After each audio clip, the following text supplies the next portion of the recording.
Hello, everyone, and thank you so much for joining me for Daily Spark with Dr. Angela. I am your host, Dr. Angela Chester. You know what I like to do on my show. I want to enlighten, inspire, and empower you to become your best self. Now, Scripture reminds us that the tongue is a small thing that makes grand speeches, but a tiny spark can set a great forest on fire. And today we want to get you fired up about freedom from domestic violence. My guest today is Prophetess Holli Hunt, and we will be talking about her book, Domestic Violence, Faith-Based Curriculum. So you know what I'm going to tell you to do. Go on, get comfy, get cozy, get your coffee or get your tea, because we are about to get started. Hello, hello, hello. Holli, thank you so much for being on today. Hello, blessings, Dr. Angela. God bless you. Thank you for having me. Absolutely. I'm so glad to have you on today. Now, I cannot wait to start talking about your book, but as is tradition around here, we always give our guests an opportunity to introduce themselves to perhaps those few people who are unfamiliar with you or your work. So my first question for you is, what makes you you? Tell us a little bit about yourself. Well, I'm from Chicago, south side of Chicago, born and raised. I am a mother of three I have two that are deceased and one that's still living. I am an author. I am an entrepreneur. I am a grandmother of three. And I love music. I love God. I love communion with God. And I love to write books and get out the message of hope and faith in ministry. Absolutely, and I love that. Anytime someone wants to operate in their calling, I think that that is so incredibly important. Now, someone may be a little bit confused. They said, "Did she call her a prophetess?" I'm not familiar with that term. For someone who may have never heard of that, can you explain that title to me?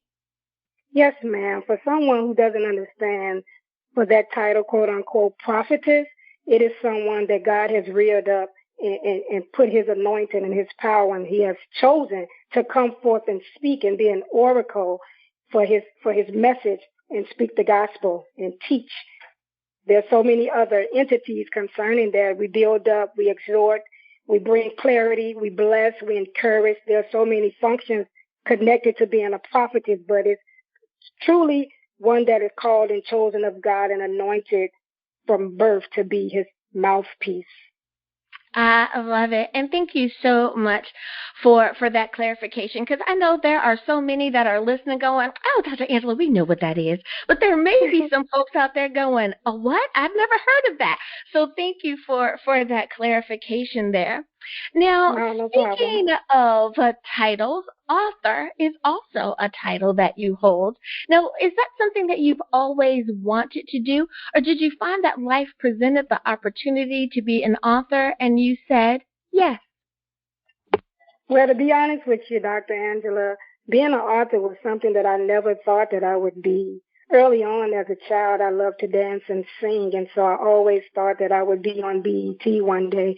But being an author came about as I gave my life to Christ back in the year 2000, and he just began to minister to me and began to minister to me and make me understand that this is what he wanted of me to be able to do, to reach the masses through different books. And from my different trials and tribulations that I've experienced in life, he has now given me the authority to write those out in a book format, to be able to reach people and just be able to help them to get out of different circumstances, to get free in different areas of their lives.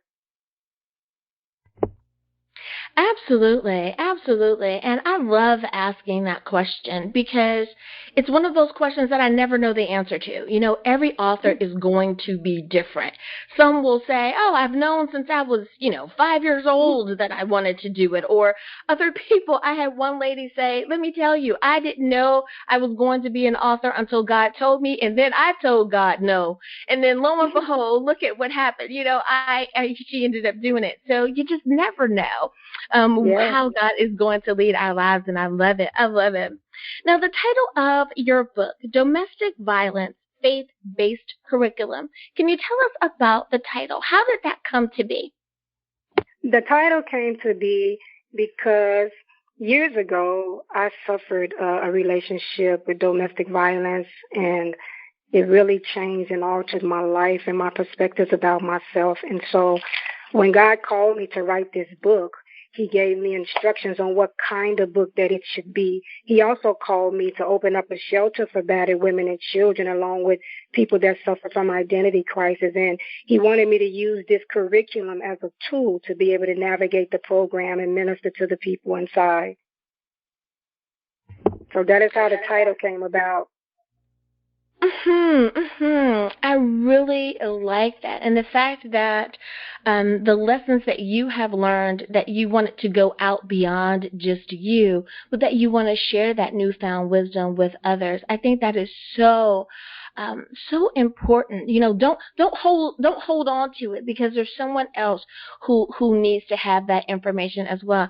Bravo for that. I tell you, it is so important. Now, Amen. Thank you. I want to ask you about a little bit more about your personal experience. But before we do that, I know that domestic violence is something that we don't always talk about, but it is something that needs to be talked about. For the person out there that says, I need statistics, I don't need emotion, I need math. Show me the proof. When we talk about domestic violence, what type of numbers are we talking about here? What does it look like? We're here where I live in Chicago. Last year in 2020, we had more than 1,000 people murdered due to domestic violence and violent situations. And so here we are in the midst of 2021, and that rate has already doubled, 50% here in Chicago. That's how prevalent domestic violence is here in Chicago, and that is why it's important to get the message out concerning domestic violence today. You are so right. You are so right. And I know for many people, I think that they think that domestic violence is something that just happens to someone who is fill in the blank, uneducated, or someone who is poor, or someone who is of color, or you know what I mean? That it has to be a particular thing. And though there are statistics for that, my understanding is that domestic violence reaches into all households, regardless of any particular type of status. Do I have the correct understanding? Yes, Dr. Angela, I totally agree with you, because I believe, my personal belief is that anything that we demonstrate when it comes to violence, it starts at home, and it comes from the deposits that we get early on into our soul and what's demonstrated before us when it comes to any action. If it's violence, then we, as children or young adults, we only demonstrate what we see, and that becomes a repetitious thing when it comes to viewing and then becoming an offender. So it's very important that we do understand that it can come from any walks of life. Anybody can experience it. We have to come to a level of understanding to try and prevent it by starting with ourselves and doing some soul searching to understand things about ourselves so that we don't have that type of behavior that conveys violence to one another. Absolutely, absolutely. Now, I want to kind of stay along that same vein, but kind of flip the coin just a little bit, and if you could answer from a personal perspective. Now, before you do, my listeners know I'm going to say, she's not going to tell the whole story. You got to, buy the book to get the whole of what has happened. I do remind people that it's like, no, we're not going to tell you the end of the story, so to speak, right? It's like you have to go through the entire process to get it all.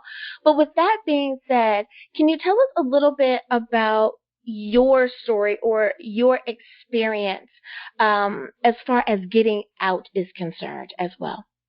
Yes, ma'am. My story personally is that I was very young, a teenager. I was 15 years old, and I was in a relationship with a very abusive partner. And to make a long story short, in order for me to get away and have my freedom and my safety, there was a violent altercation where I ended up having to defend myself, and I almost killed him. And glory be to God that he didn't die, but that was the only way for me to get free and protect myself and my children, and in order to move forward and have some type of life, a healthy life, and provide a healthy life and stability for myself and my children. And when it comes to me getting out, after I got out, I was able to move forward and just begin to seek and try to understand my behaviors as to why I even was willing to take on that type of relationship. What was my mind frame like, and what was in my soul that I needed to deal with in order for me to change and get the necessary understanding that I needed to make wiser and sounder decisions concerning my relationship. Absolutely, absolutely. And I'm so glad that things turned out the way that they did, and you were not only able to get away safely, but that you were able to share the information with others. Unfortunately, we hear so many stories of, especially women, that are either in domestic abusive relationships, or unfortunately, sex trafficking is also something that seems to be running rampant right now as well. And we hear about the women that are trying to get away, and there is that act of violence in order for them to get away. And that in itself, I'm sure, has to be traumatic, that you're put in that position where you have to literally fight for your life. So thank you so much for opening up and sharing a piece of that experience as well. Now, as far as conversation goes, why do you think that as a society we are not having more of these conversations, saying we need to address this and we need to address it now? I think as a society, we're not having enough conversations concerning domestic violence, because right now it's so prevalent that we're making things the norm. We're making violence the norm. And it's like, you have, say for instance, you have a young girl who has a boyfriend, and maybe he hits her and disrespects her. If she's not taught correctly how to choose a man, from getting that from the right demonstration at home, and the signs to look for, and how to have a healthy relationship, then as soon as it's time for her and she's ready to pursue a relationship, she's hindered. And then she's open to someone to come in and abuse her and manipulate and dictate and control her life, because she has no education, she has no understanding, and also she has no affirmation in who she is.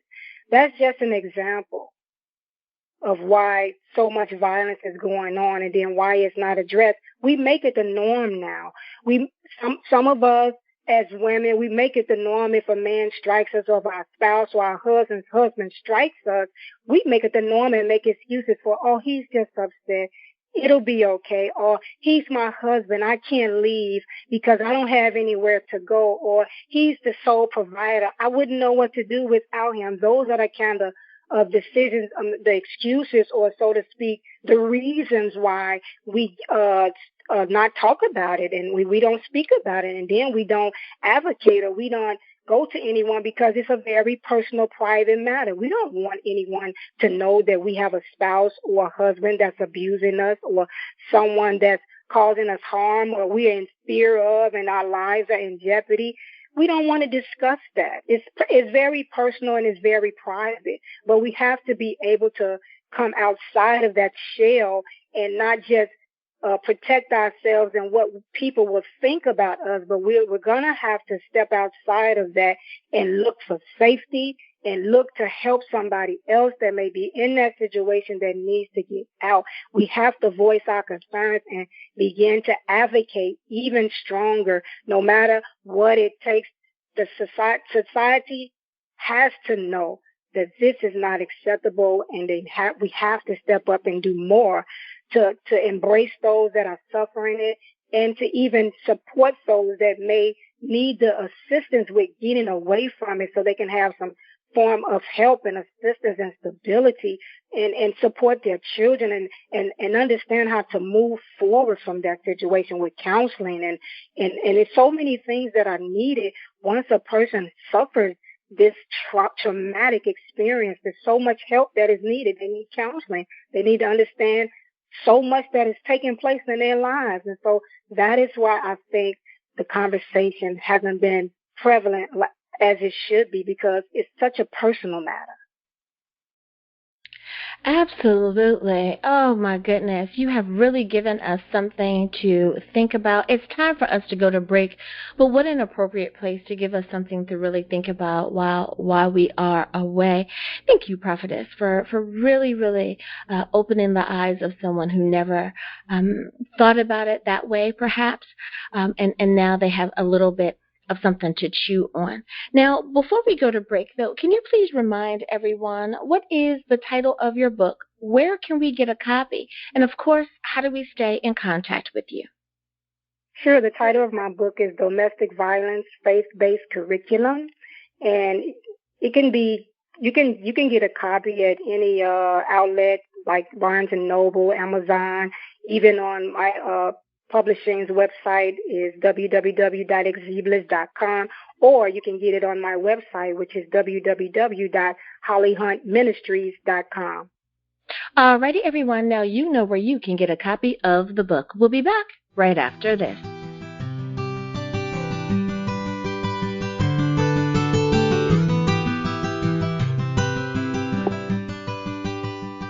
And we are back. Thank you so much for joining me for Daily Spark with Dr. Angela. I am your host, Dr. Angela Butch-Chester. My guest today is Holli Hunt, and we are talking about her book, Domestic Violence, Faith-Based Curriculum. Now, Holli, the next question that I have for you is the signs that we need to look for. I know that many times when we are looking at a situation that is going to bring harm to someone, one of the questions that we always ask is, oh my goodness, what should we look for? Even when it comes to illness, what are the signs and symptoms? So that's what I'm asking you now. When it comes to a potentially violent partner, are there any particular signs that we should look for? Yes, of course, Dr. Angela, I'm so glad you asked that question, because so many of us aren't aware of the signs that come along with this behavior.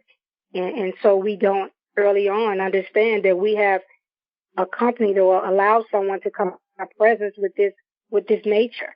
And so for me, I know that early on, the first sign was verbal abuse. And I would experience verbal abuse first, and then it escalated to physical abuse. And after the physical abuse, it escalated to sexual and financial, that control. You can hear it in a person's voice, the verbal abuse. You can hear, most times you can see a person, they have an angry spirit where they curse and they're rude, they're disrespectful verbally. Those are signs that you can see. Also, someone being controlling and manipulating. They want to control your every move. They want to control how you speak, when you speak, who do you speak to, even your transportation, or where you go and how do you go and who do you go with and who do you talk to. It's a manipulating tactic. What you can look for is they'll always want you to remove you from your loved ones because they have access to you, and not anyone to interfere with them gaining access and control to manipulate you.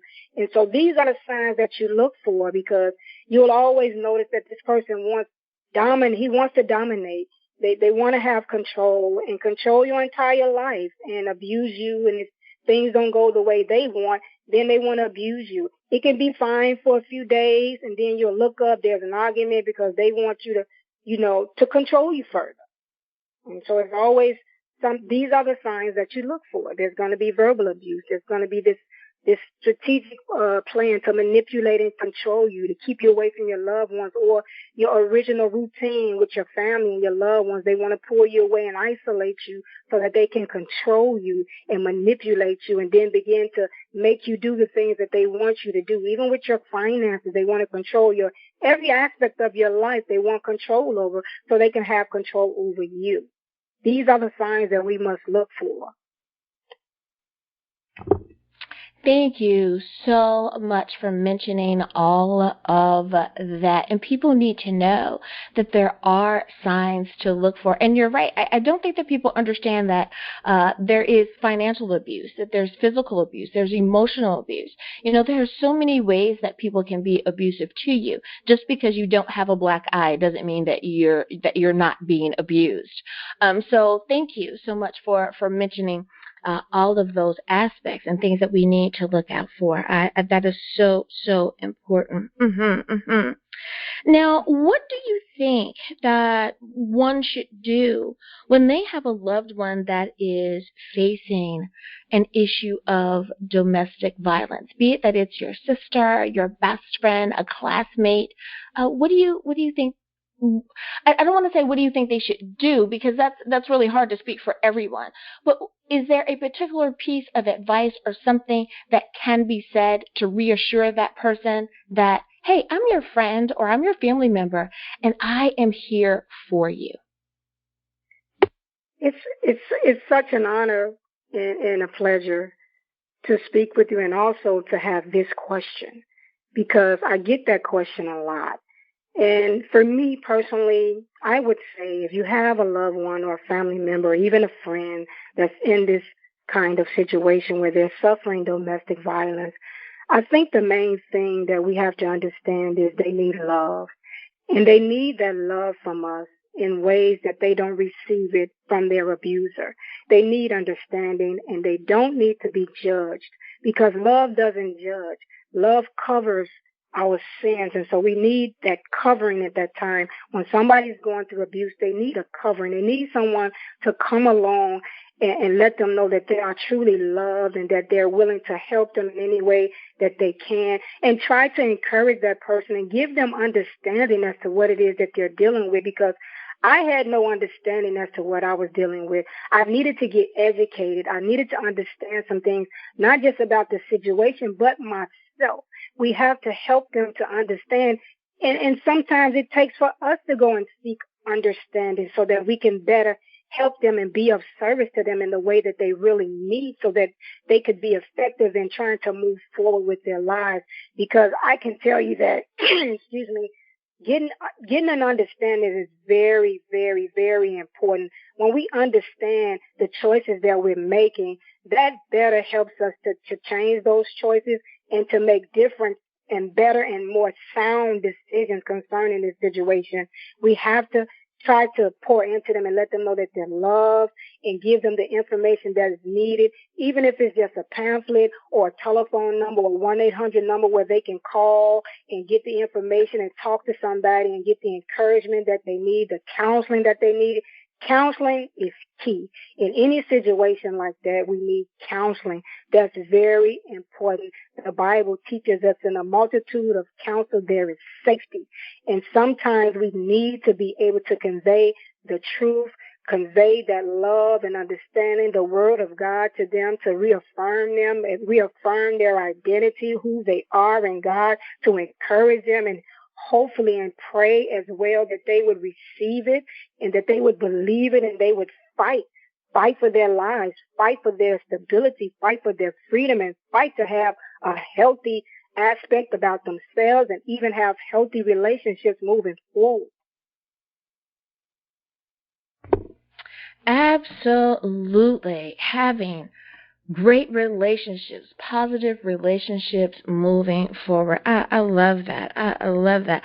I tell you, I could really sit and talk to you, I think, for a few hours about this, because you're giving such actionable, such practical bits of wisdom. You know, so many times people they tend to pontificate just a little bit too much when they're giving information. And it's like, this isn't a lecture. Like I'm not trying to get my master's. I'm just trying to understand how to help my friend, and they get so carried away, thinking that the fancy talk is what impresses people.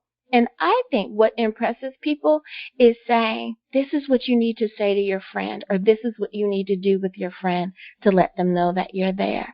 I think in general, people tend to gravitate to the people who feel authentic, to the person who feels that I think this person really cares about me. They really want to know what I'm thinking. If we think about folks that talk at us, as opposed to the people that talk to us or with us, it really changes how we interact with others. So thank you so much for really sharing with us and not talking at people, but talking to people about what they need to do. I think that's making all the difference in the world. Now, you mentioned that one of the things that you are doing that was placed on your heart is making sure that there is a place of refuge, that there is that secure place for someone who's dealing with domestic violence, that they're able to go. I know for many people, they need a shelter, they need someone to call, they need that helping hand. What can someone do in their local area? Perhaps they're not in the Chicago metro, but what can they do in their local area as well if they want to help someone who has been a victim of domestic abuse? That's a great question.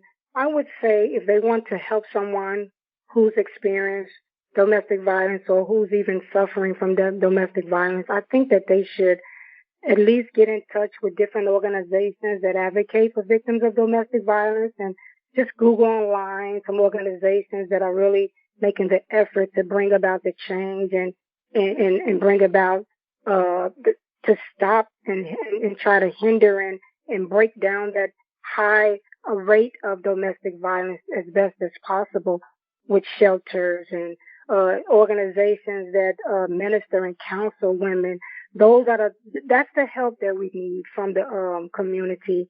Because I myself, I already have a 501c3, but we're in the midst of trying to procure some property so that I can serve victims of domestic violence and their children, along with victims of those that suffer from identity crisis. And so it's very important to me, this next big step, to procure some property to be able to give them the services that they need as far as housing, stability, providing food and clothing, even the necessities for their children, and just hands-on, one-on-one loving on them and the counseling that they need and everything that comes along with that for them to transition from our program and be able to move in housing, to start all over again. And all of that takes money. All of that takes support from our surrounding communities and abroad. It takes for those that have compassion for those that are suffering from domestic violence and any violence in that form, to be able to want to show that love and that support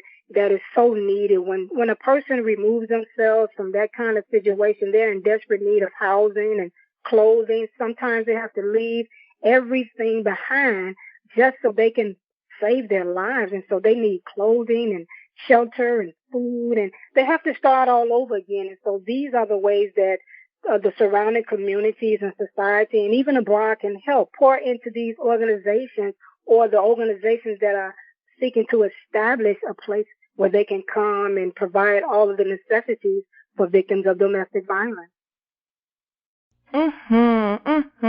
I tell you what, I have so enjoyed my conversation with you today. Unfortunately, we are out of time, but boy, like I said before, I could just talk to you for at least another hour about this, because I love how you're just laying it all out there. Now, before I let you go, Holli, can you please remind everyone one last time, what is the title of your book? Where can we get a copy? And of course, how do we stay in contact with you? Sure. Thank you for the opportunity. My name is Holli J. Hunt, also known as Prophetess Holli Hunt, and the title of my book is Domestic Violence, Faith-Based Curriculum. You can purchase your copy at Amazon, Barnes & Nobles, and on my publishing company's website, which is called www.exiblis.com. And you can also find a copy on my website, which is www.hollyhuntministries.com. Thank you again, Holly, for being a guest on Daily Spark with Dr. Angela. And listeners, thank you for tuning in as well. As always, may the Lord continue to shine his face upon you. May you receive his grace and his mercy in all that you do. Until next time, everyone, remember that you are blessed in the Lord. Have a great day, everyone.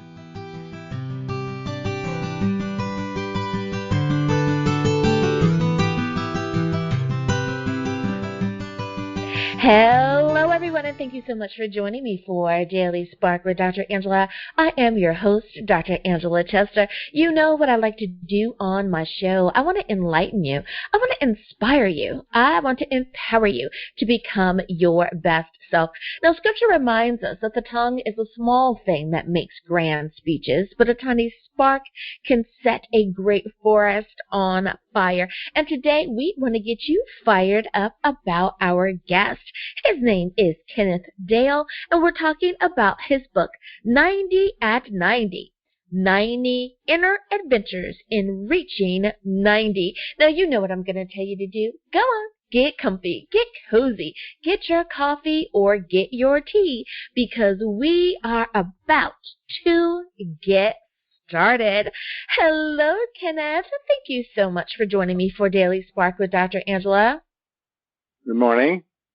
Thank you so much for being our guest today. I can't wait to talk to you about your book, but as is tradition here, we always give our guest an opportunity to introduce themselves to perhaps those few people out there that may be unfamiliar with you or your work.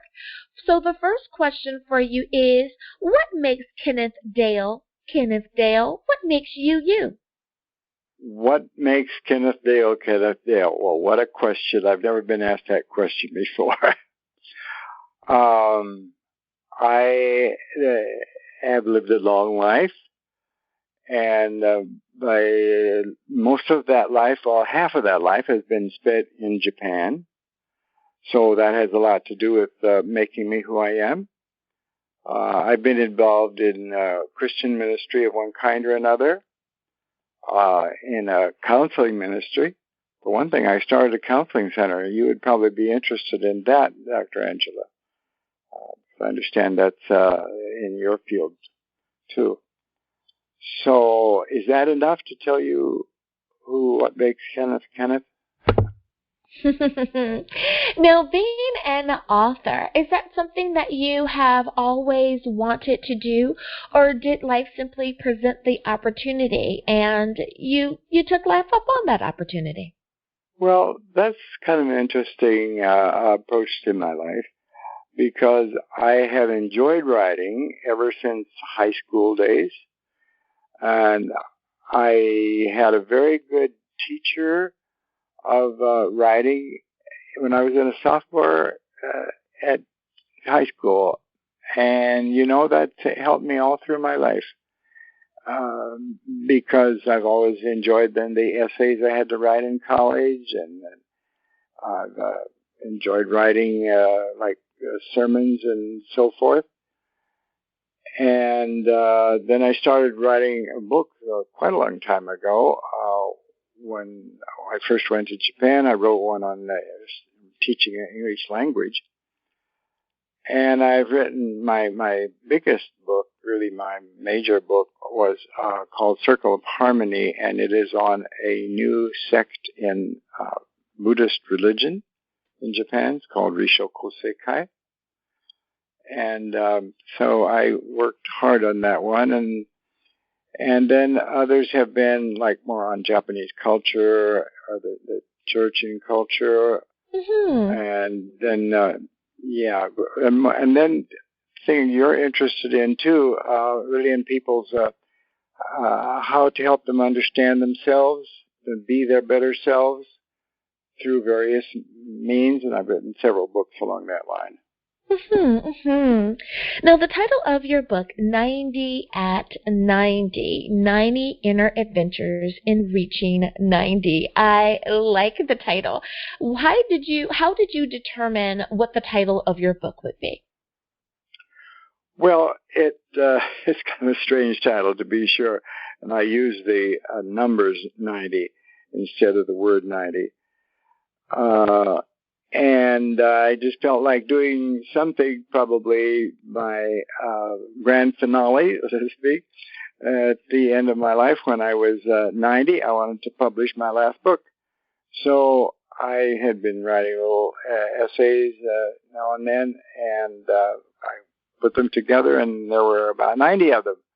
So I said, well, I'll just call this 90 Essays at age 90. So that's what the book is. I love it. I love it. Now, as far as how to read the book, I know that many authors will write it in a way where they try to take the reader, if you will, along on the journey. So they put certain chapter markers in certain places or certain stops along the way to give you time for contemplation. Did you find that it is best to read your book from cover to cover, like page after page? Is it better to perhaps read just a few pages, take in the story, put the book down? What's your suggestion there? What's the best way to really utilize your book? Okay, I have some very clear suggestions about that. There are 9 chapters, and there are 10 little essays, one-page essays in each chapter. Added up, that makes 90. And they are all separate. There are 9 topics in the book, and that's why the 9 chapters, about 9 topics. Now, they're all related, but they are separate. And each essay within the chapter is also separate. So I hope readers do not try to read the whole thing. You'll get indigestion. Just 1 or 2 at a time. It's the kind of book that would do well as reading a page a day, and take 90 days to go through it and contemplate what you have just read. Does that help you understand the structure of the book? I like that. So you are one of the authors that kind of wrote it almost like a devotional. And I know sometimes I ask that question, should you read it that way? And it sounds like that's a great way to, like you said, just read a few, set it down, and take the 90 days to read it all. I love it. I love it. Now, you mentioned that you talk about that you talk about many different topics. What are some of the most interesting of the topics that you believe, in your mind's eye? What are maybe 1 or 2 of the most interesting stories you share? Okay. Well, let me just first give a sentence on an overview. It starts with topics related to God, and then there's a chapter on Jesus. And then it goes into more human, what are human beings? What are our personal encounters between God and human beings? And then toward the end, there's kind of a potpourri of various things, and then it's approaching the end of life. My last chapter is on that. So that's kind of the progress of the book. And what do I like? What do I find most interesting? Well, I'm very interested in the topic of God. I think there's been a lot of rethinking by theologians these days on the nature of God. So I really enjoy working with that. In fact, I thought this was going to be my last book at 90, but I published another one about a year ago, and the title of that one is Where in the World is God? Reflections on the Sacred Mystery. So, you see, I'm much taken up with this topic, but on the other hand, I want always, how can I connect with God, or how does God connect with the world? And I don't like to use the traditional ways of talking about that. I use fresh language and fresh metaphors. so that some of the more conservative, traditional people might not recognize my verbiage, because I do try to put new wine into new wineskins, to use a biblical phrase. Now, my next question for you is about your favorite topic in the book. Now, I know that you talk about several different topics, and you deal with them accordingly. And I know that sometimes this can be really hard when I ask, authors, do you have a favorite chapter? Do you have a favorite poem? And it's like, I know, like your kids, you love them all equally. You don't want to really say that one might be your favorite over another. But did you find that in either writing a particular chapter that you really had a great time writing that chapter, or one of the topics was something that really brought happiness or laughter to your heart as you were writing it? Well, the chapter on personal encounters is an interesting one for me and for readers too, I think, because it gets quite personal about, this is the way I have experienced God. Or there's one little essay on an account of healing and my own experience of a physical healing. It's just a small thing, but it's a remarkable thing for me. So that would be one thing. Another thing, which having written this at age 90, I enjoyed doing the last chapter, which is called Approaching the End. And here I have about thoughts, how I felt about myself at different stages of life, starting with 40, 50, 60, 70, 80, and 90.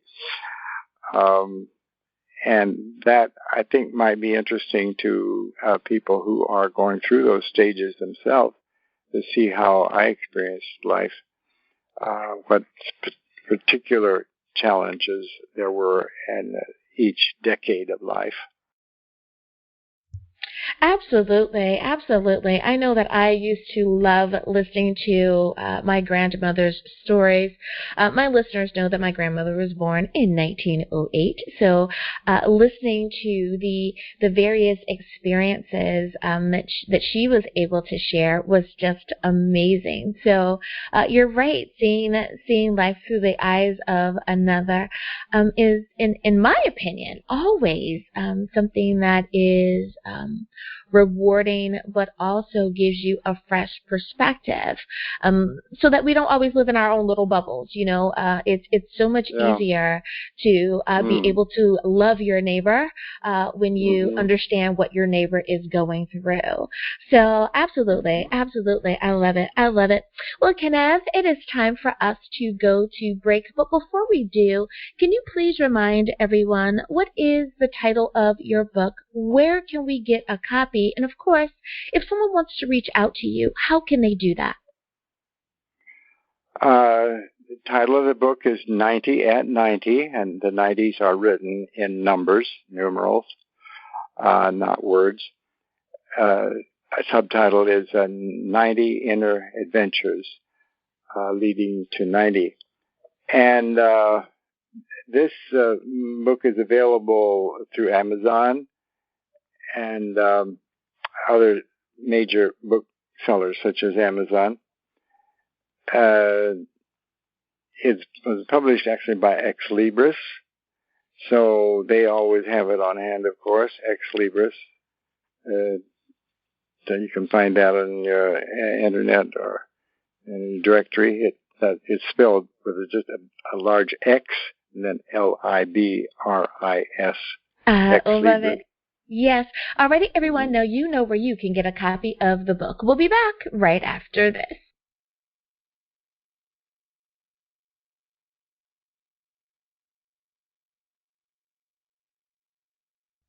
And we are back. Thank you so much for joining me for Daily Spark with Dr. Angela. I am your host, Dr. Angela Chester. My guest today is Kenneth Dale, and we're talking about his book, 90 at 90. Now, Kenneth, you mentioned in the beginning that you have lived a lot of your career in Japan. I love the idea of you having kind of that multicultural experience. Can you tell us a little bit about your time in Japan? Okay, let's see. I have about 2 hours to talk now. Okay, here we go for a few minutes. Actually, we spent 45 years in Japan, so it would take quite a while to cover that.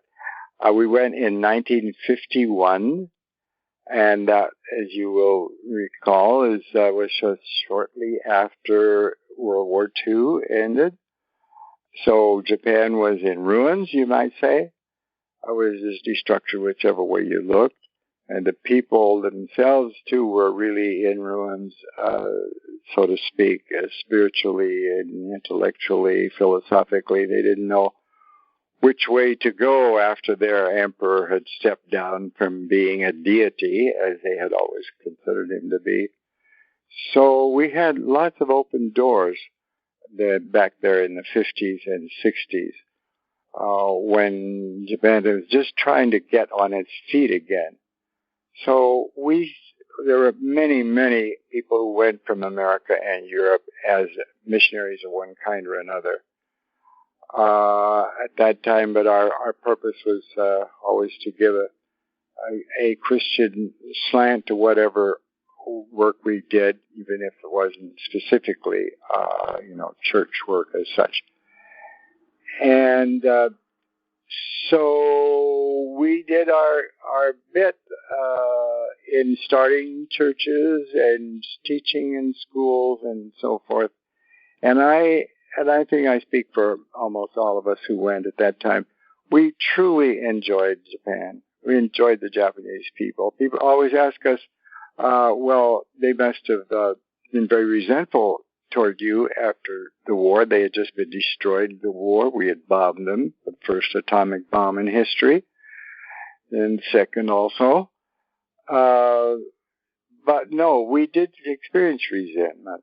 We experienced open arms, and that made it just really interesting and worthwhile to be there. And we continued to have that kind of good relationship. People often ask, why did you stay so long? Because most people did not stay that long. They'd stay some 2 or 3 years, and some as much as 20 years, maybe 10, 20 years, but very few besides ourselves stayed as long as a career up until retirement at age 70. Well, they just kept asking us to come back, and we were enjoying it and felt satisfied with the work that was given us to do. And one of the things that I did, I took the initiative in doing 15 years before we retired, was to start a counseling center. I started a pastoral counseling center in downtown Tokyo. And this turned out to be a very big project. We just had such a warm response to it. And had a lot of volunteers working with me, trained volunteers, and we did counseling, we did education in personal growth, all of this from a Christian point of view, but we weren't there to convert directly. We were there to help and heal and work as we believe Jesus worked among people, helping them to live better lives, to live closer to God. And that maybe in a couple of minutes summarizes our life there. We lived in the South near Hiroshima the first 10 years. In the last 35 years, we taught at school, a seminary and college in the outskirts of Tokyo, Mitaka, Tokyo. I love that. I love that. Now, as far as advice that you could give, and I know that there are things that my grandmother told me that are still relevant today. Though she grew up in a different time and, in a different place, good advice is still good advice. So I'm going to ask you for different groups of people if you could give a bit of advice. So the first group would be our young adults. So those that are from high school graduation up until about college graduation. So from 18 to about 25 years old. Do you have any words of wisdom for those young people that are about to go out into the world? Wow, that's a big question. At that age, around 20, a little under or a little over, I think it's really important to get started in the right direction in choosing your vocation and to have a sense of values in what you're doing. I have a grandson who is just about that age group, in his mid-20s. And recently when I talked to him, he told me that he is very interested in a movement called effective altruism. And now my son does not go regularly to church. He's such a usual kind of Christian person, Christian believer, I would say. But he definitely lives a life according to Christian ethical principles. And I don't know whether you've heard of this movement, effective altruism or not, but their purpose is to get together as a group and decide how they can best give their money to help the people in the community around them and in the world, for that matter. So isn't that something? And I would just like to urge people to get some kind of an altruistic outlook on life at that time, because life is so much more than just enjoying ourselves and finding pleasures for ourselves. The greatest satisfaction always comes in helping others. So some vocation that may not pay top dollar in salary, but it's a worthwhile in the way it's serving people, serving the public, and so on. And we have about 2 minutes left, but I want to ask you one last question, and that is about living to be 90 years old. I love this. I know that many TV stations, when someone is celebrating their 90th or their 100th birthday, they get a little bit of a spotlight. And the one question that is always asked is, what did you do to live to be your age? And I love the advice that these grandmothers and grandfathers will give. Some will say, make sure you get plenty of sleep. Some will say, eat right. It just whatever. So that's my last question for you. What is one thing that you think you did that helped you live to be 90 years old? Well, thank you. I've got more than one, but let me be quick. I feel that, being faithful to the basics, the simple basics of healthy eating, healthy exercise, and healthy rest. Those three things, they'll get you a long ways. And in addition to those caring for your physical body, we've got spiritual body too. We've got a spirit. If you don't think you have a capital S spirit in you, you know you have at least a small s spirit in you. Nurture that spirit. That's the way you think and feel about things going on in your life and around you in the world. Nurture that spirit, and it will be rewarding for you. I love that piece of advice. Well, Kenneth Dale, thank you so much for spending time with me here on Daily Spark with Dr. Angela. I have truly enjoyed my time with you here today. And last question, last reminder, and that is, can you remind everyone, please, of the title of your book? Where can we get a copy? And for those who want to reach out to you, what's the best way to stay in contact with you? Well, I don't have a website, but the title of the book is 90 at 90, 90 Enter Adventures on the Road to 90. And I did it in the self-publishing fashion, working with Ex Libris, who is quite a good publisher, and they publish an awful lot of stuff these days.